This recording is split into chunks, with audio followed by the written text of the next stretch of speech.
Good morning, everyone. Welcome back to our morning coffee time for July the 2nd.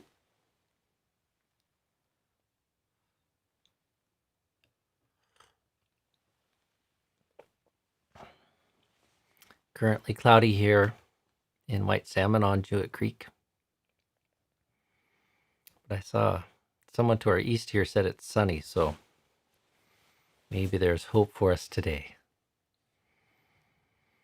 Okay, so can everyone see and hear me okay? See a couple thumbs up here and there. So who's all here? 45, 49. So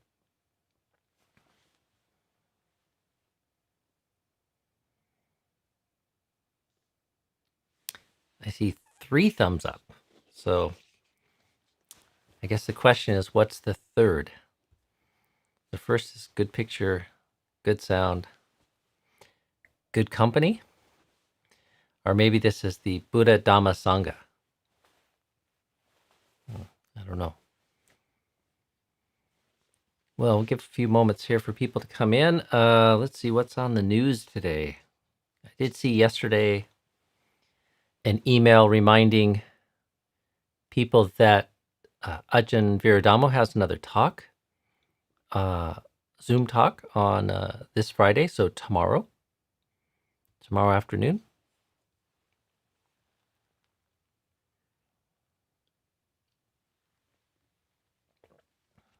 There's enough going on that I can't seem to quite remember what Ajahn Suchito's schedule of talks are, but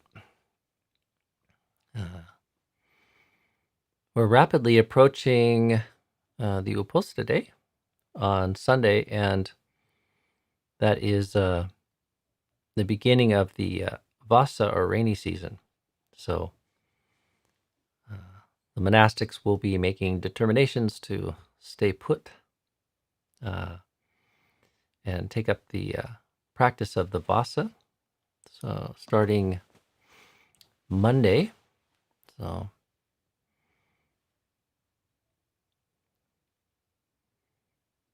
and no changes here, especially under COVID. So, and Gustavo, yes, your question about will coffee meetings still continue during the Vasa? Yes, they will. So, not too much changes here at the Hermitage during the Vasa. There's already not a lot of daily work or activities going on, and the monks have quite a bit of time for solitary practice. So, in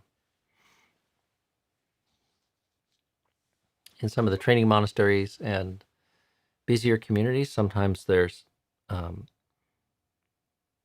concerted group study of the monastic discipline and some additional teachings, and then sometimes additional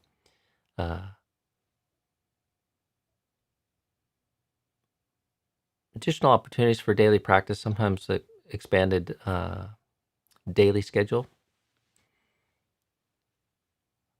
At Abidings, our parent monastery, people take personal retreats. The whole community gets a chance to do some personal retreat during the summertime. So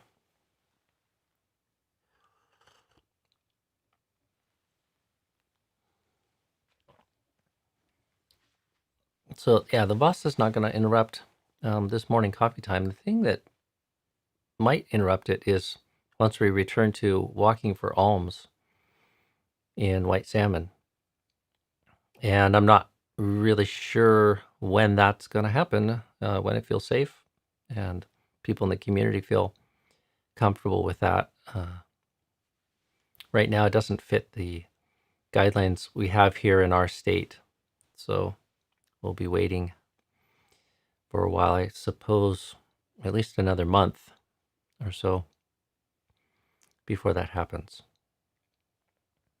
And I have a few ideas how we could preserve something of this. When that happens, I could either start earlier or it could be shorter. I could start earlier. It might not be every day.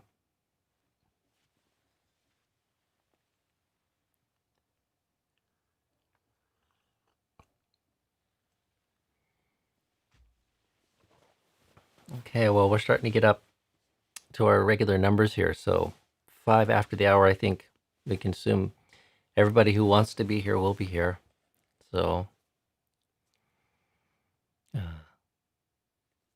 yeah, when we get to, I see a comment from Linda here. Earlier is good. So that's what I think. I like to get up early, and I like to start things early. And I think people that don't live on the West Coast might like earlier. But if they want to participate live. But we will work that out when it's more clear when that's going to happen. So I think we have at least another month. Okay, well, let's see what everyone's thinking here.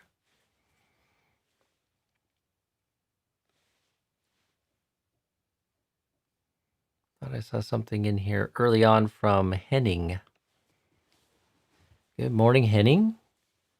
When doing loving kindness meditations, I find it hard to generate feelings towards myself, as if I'm numb or empty. Can you talk about how to open the heart towards oneself? Sure. Yeah, this is surprisingly common report from people trying to develop loving kindness meditation. They feel especially obstructed offering loving kindness to oneself. So, and it's something about our cultural conditioning and maybe tendencies to harbor critical thoughts towards oneself, or even ill will towards oneself, or maybe it just feels wrong to extend that kind of loving friendliness towards oneself for one reason or another. So one very simple thing is we do have this ability to relate to ourselves in almost a objective or slightly detached way. It's not hard to have the conscious experience that feels like it's a little bit objective about this mind, this body. And you can leverage that, Henning, to hack or hijack, hack, start to sort of develop a habit towards being able to sort of generate these feelings of goodwill and loving friendliness towards oneself. So you can also sometimes a good thing to do is imagine a younger Henning. Like imagine yourself as a little boy or as a teenager or some other sort of period of your life. Or you could even imagine yourself older and suffering more of the challenges of the aging process. So, and see if that sort of makes it a little bit easier. I find that helpful. It helps distance you from the stickiness of some of what's going on with the habits that you have identifying with yourself in the temporal, in the here and now. So sometimes we're all too obsessed with our own faults and foibles. So just doing that time shifting or thinking in a little more objective thing, because you are a being too, and this is an exercise in learning how to unconditionally, without preference and not based on any specific condition, generate these feelings for all living beings, including this living being. So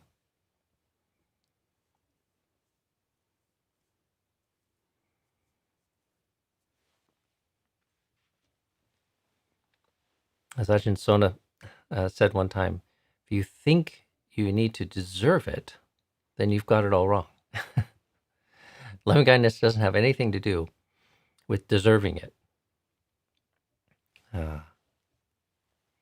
It's unconditional, and we need to generate the ability to extend this goodwill, the wish, as I call it, for happiness, for well-being,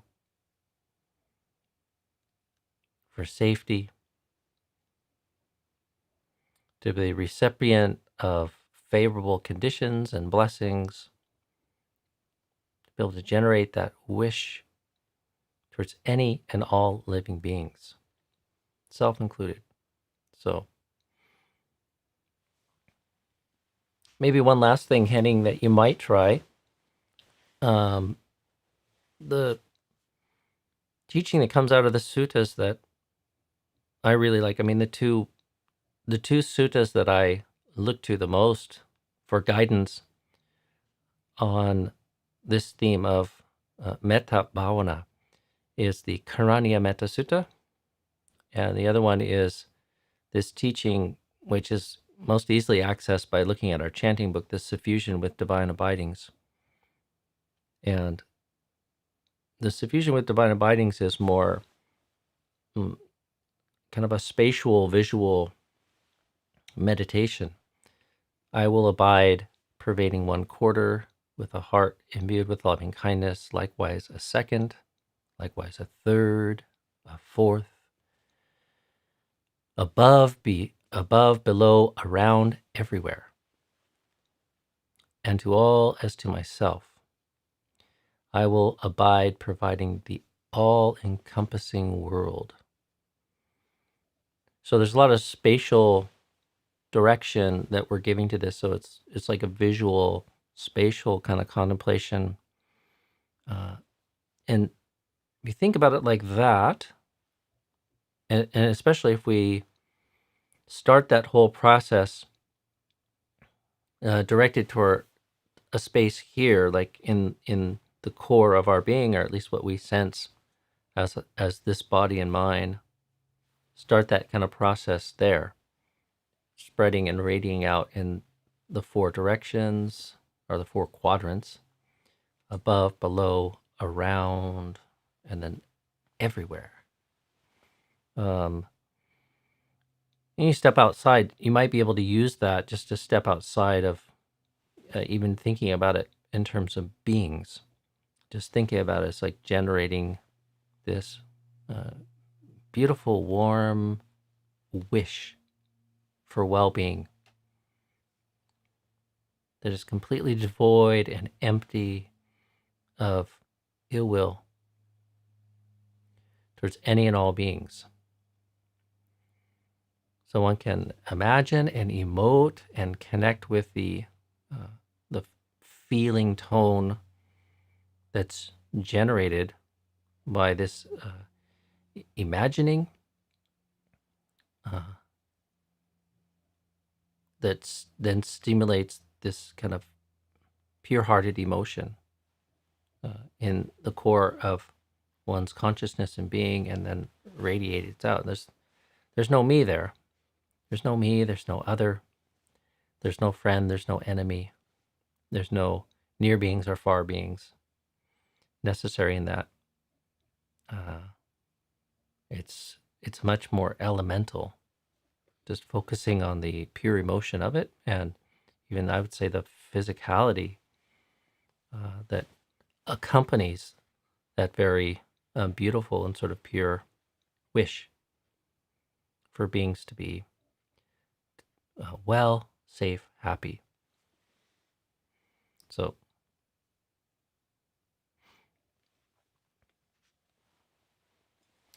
that's a few thoughts there, and my wish is for you to overcome that emptiness and numbness and fill it with that loving warmth.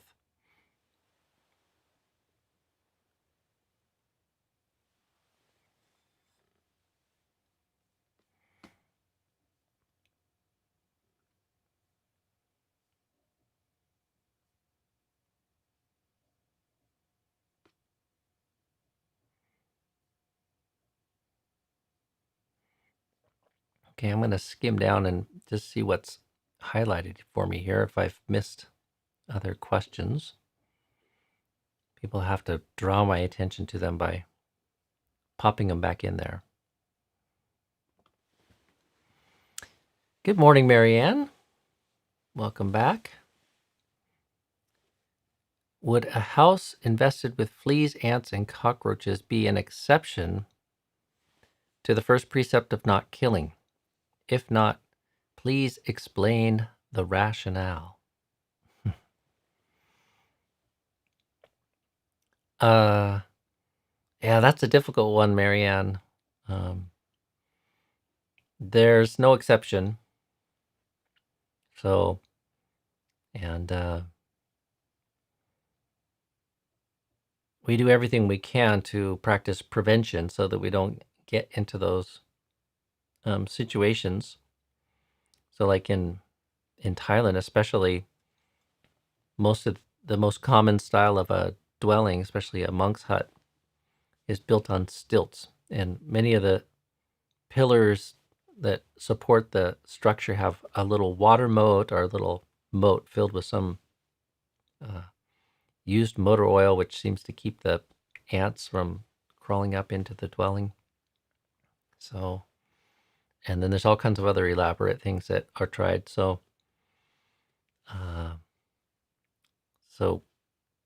but inevitably, we share space with all of these things, and part of the karma of being alive and sharing space with these things is we have to deal with it. So, and there's no exception. Like, so, we're going to incur some negative karma if we're intentionally killing living beings. But don't think of precepts in too much of a binary sort of sense. These are, people often get kind of fixated on, is it right or wrong? And, it's not a bad determination or thing to sort of bring into kind of consciousness, but all these things are sort of weighted. So,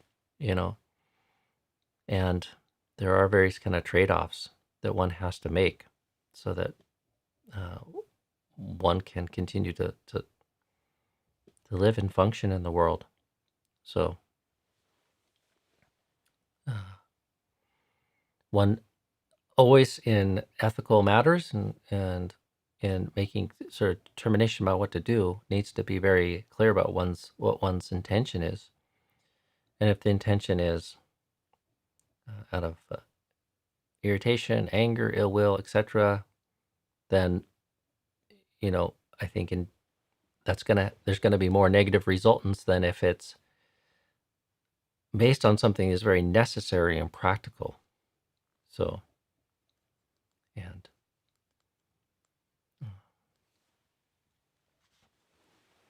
like many years ago, in the very early days of Abidings, we had a massive cockroach infestation of the old house that was originally on the property. And we relied on that house for everything, and we were still very much in the process of getting permission and in the good graces of the county building department.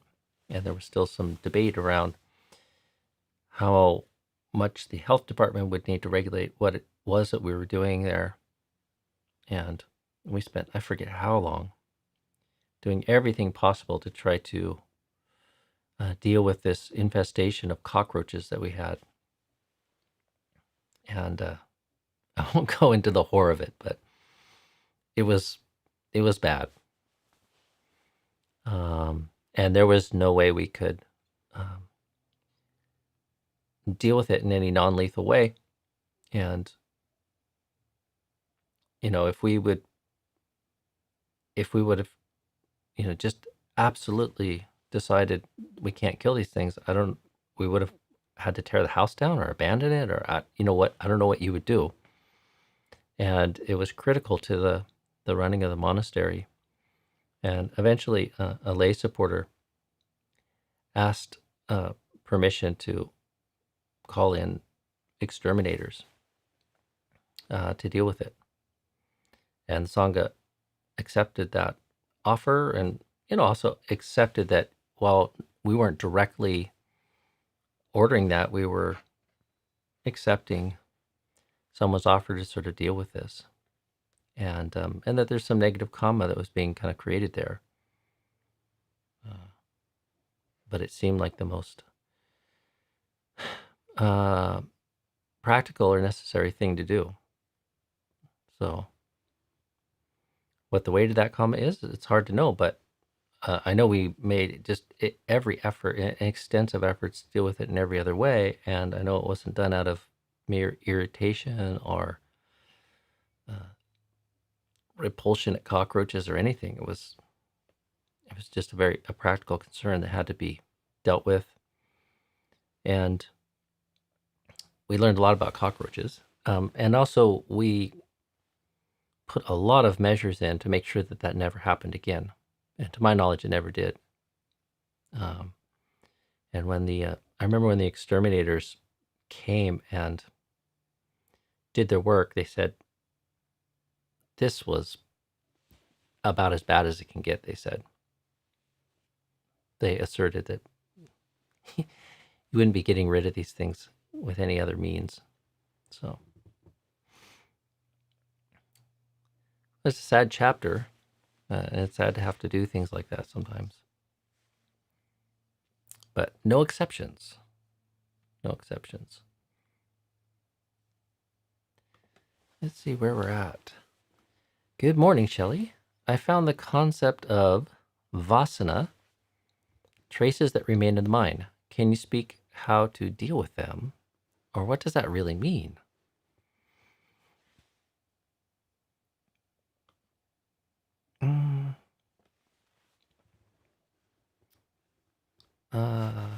Well, this term vasana, the only context that I'm very familiar with it is it kind of comes up to explain a little bit about what we might think of as deeply embedded characteristics, like personality. And people have various characteristics or a certain tendency or personality. And there's some teachings in the suttas that talk to how even an arahant or enlightened person isn't free of certain of these kind of personal characteristics. So, and I think probably the most common one that I've heard discussed before was Sariputta had this habit of leaping over mud puddles or something when he's walking down the path, and he was criticized for it as it not being kind of proper etiquette for a monk. It's a bit too lively, a bit too playful. And I think it's the Buddha is asked about this, and he sort of says, never mind, if you knew how many lifetimes Sariputta was born as a monkey or something, and how much this is embedded in his vasana or something, you'd understand. So I can't really think of other examples. They might exist in the suttas. I'm sure the commentaries have more to say about it, but I'm less versed in the commentaries. And but in terms of Buddhist doctrine, the Buddha is said to go beyond vasana, and like the Buddha, there's numerous places in the suttas where they're talking about the characteristics of a Buddha, and it's almost like an archetype. So my sort of sense for it is the Buddha has these incredible perfected paramitas or spiritual faculties that support him arising into the world and becoming a Sammasambuddha. And in the suttas, you get this picture that it's almost like something of an archetype or this role that is played in the grand expanse of history and Buddhist cosmology.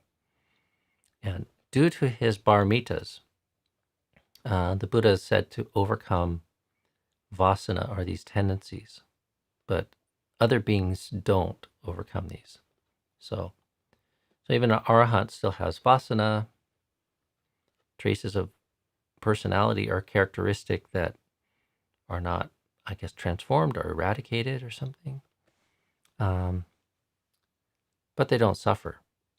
So, and these tendencies, I guess you would have to say they're purified, just on a theoretical basis. Like if somebody's an arahant, they're incapable of doing things out of greed, hatred, delusion. So, we need to bound what we mean here by characteristics or personality traits or something.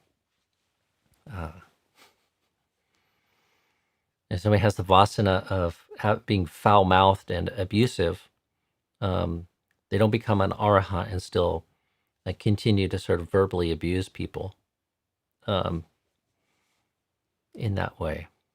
So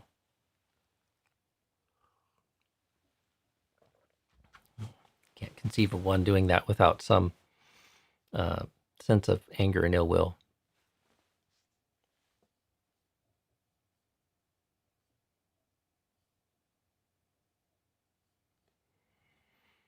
Okay, let's see. I don't see any other highlighted questions targeted at me. Oh, here I see questions here. Samrit, I'm trying to train everybody. This will really help me. If you type at and then PAC, a pop-up should come up on the chat, and then click on it. It says, and then it will fill in Pacific Hermitage. And that will help me find this a little better than just the question marks. So, dear Ajahn, it's very hard to generate metta towards people who have caused immense humiliation. How to deal with that? Well, one is don't start off there, Samrit. Don't bring them to mind. Practice generating for other people. That's probably the most important thing. When you become stronger in your ability to generate loving kindness, then you might reach a place where you can include them. So, but if you have difficulty doing it, don't make that the place you start, and just maybe exclude that person from the way it is that you practice generating metta and loving kindness. And the more adept you get at loving kindness, and the more you understand the benefit of that being the basis for the way that you relate to all beings, then the more you might be able to sort of start to include somebody like that. So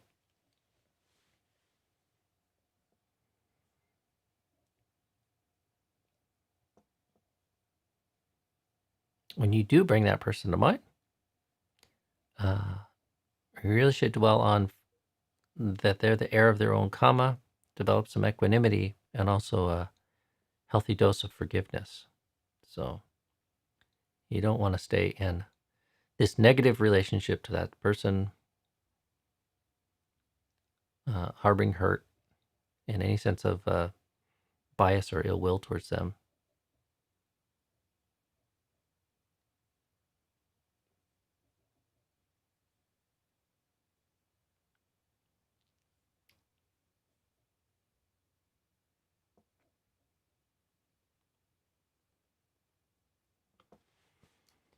Good morning, Carolyn.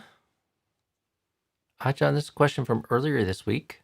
What is meant by Devas, as in recollection of the Devas? I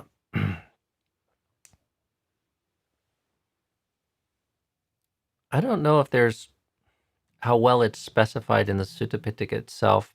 One could look to the Visuddhimagga for maybe some definition if you want, but loosely, heavenly beings. So,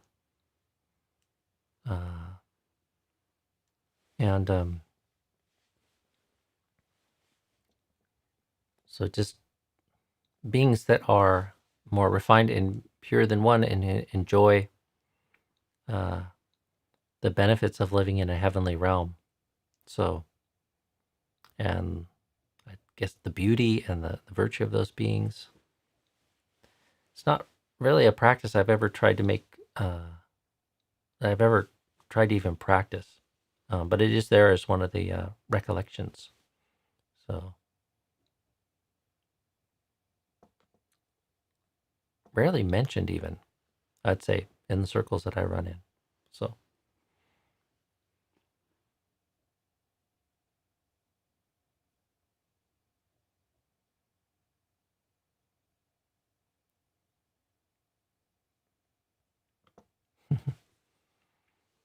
Joanna Henderson, I've seen people putting cinnamon in spaces where ants emerge. Yes, I've heard of that too. So, cinnamon or cinnamon oil. We've actually tried that here at the Hermitage. We have lots of ants here and lots of little critters.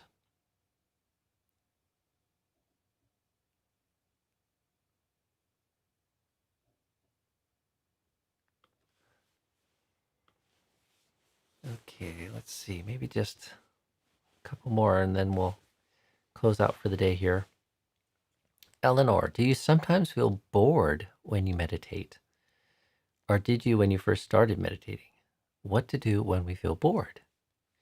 Yeah. No, let's see. There's 3 questions here. Answer the first one is no, I never feel bored when I meditate. But I have experienced boredom in meditation. Usually it's generated because, oftentimes when I would feel boredom, it's because I'm living in a monastery and I had no input or control over the schedule. So there's a lot of times that you need to meditate for hours when you'd rather be doing something else. So, and it's not that I don't want to meditate. It's just certain times of the day it's very difficult and you'd rather meditate. Other times of the day or the conditions are not very favorable. So, or there's other things that you're kind of engaged in, whether it's studying or work in the monastery, and the mind's attached and caught up in that. But live in a community, we have communal agreements, a contract with your teacher and the other people living in the monastery, the other monastics. So sometimes that, more often than not, that would be the case. Or sometimes you run out of steam. All the efforts don't seem to be connecting with the kind of effectiveness or the kind of mind states that you're hoping to cultivate in your practice, and you feel a bit despondent and the mind slips into boredom. So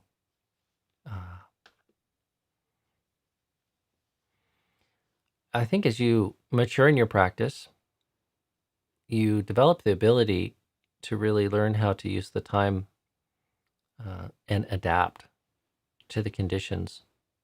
So one, you develop skill and a certain level of mastery. So that kind of eliminates getting stuck in boredom, but also your sense of how it is to put forth right effort in a way that's useful during your meditation period expands.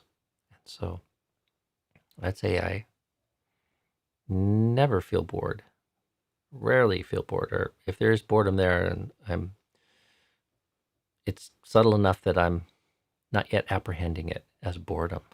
So what do we do when you feel bored meditating? Generate interest.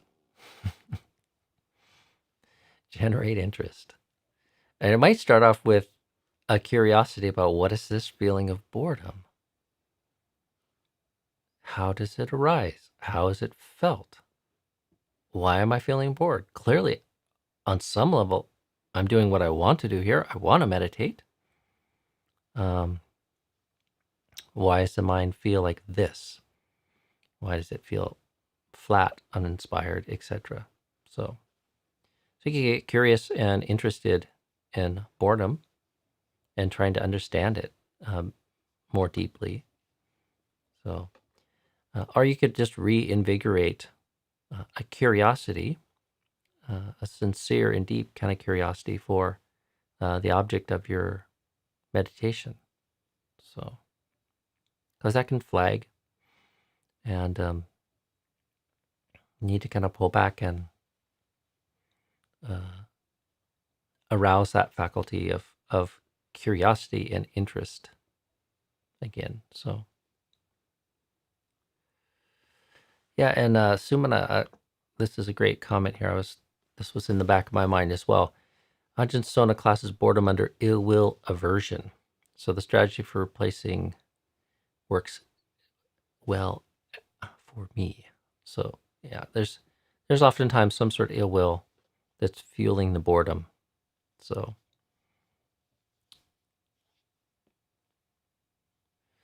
okay, well, we're going to leave it at that today, friends.